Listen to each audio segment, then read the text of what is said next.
Well, howdy there, Internet people, it's Belle again.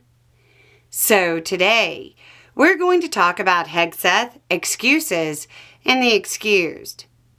So, we got a question that I think might shed some light on how things work as far as unlawful orders, and why it's so important for presidents and higher-ranking people to avoid tough guy, let God sort them out rhetoric. But first, let's address the fog of war idea coming from Hegseth. The claim is now that they didn't know about those still on the boat at the time of the additional strike.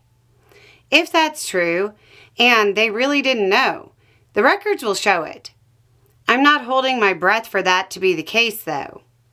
Beyond that, the idea of fog of war dates back to Clausewitz and relates to the idea of a lack of situational awareness due to a dynamic situation and the threats posed. That seems incredibly unlikely to come into play here. And honestly, the more they try to spin the events, the worse it gets. Saying you didn't have good situational awareness during a highly controversial and legally debated operation isn't good. On to the question. Quote, I've seen a few people say that the guy who actually fired and blew the boat up might end up being cleared. And then in the comments, you said he might be insulated.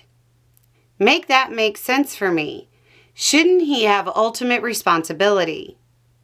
You would think, right? It would make sense that the ultimate responsibility rests there. But go back to the video on unlawful orders. I'll put it down below. Orders are assumed to be lawful unless they are patently or manifestly unlawful.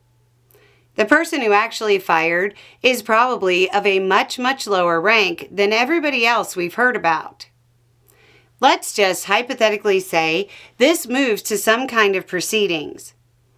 That person's attorney just needs to show they were aware of the public comments of the commander-in-chief and the SecDef, which were wildly inappropriate, and then show the order came from an admiral.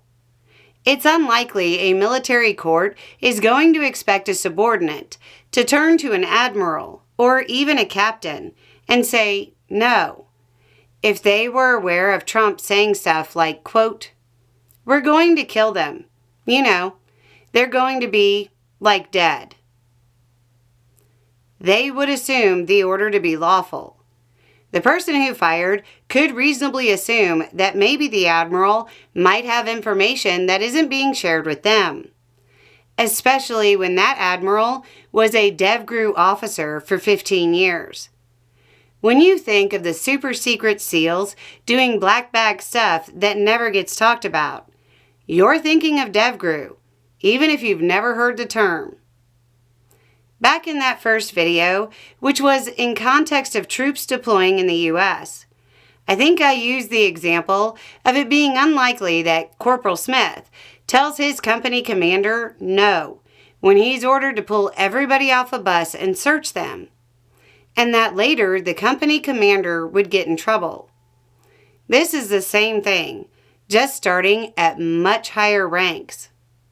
Now, I've heard from a few Navy guys that are saying that hitting survivors of a shipwreck is something widely known in the Navy to be manifestly unlawful. I can't speak to that. I wasn't in the Navy. But if that's the case, that changes things a little bit. But everything I just said would probably be viewed as a mitigating factor for the subordinate. The responsibility would lie higher.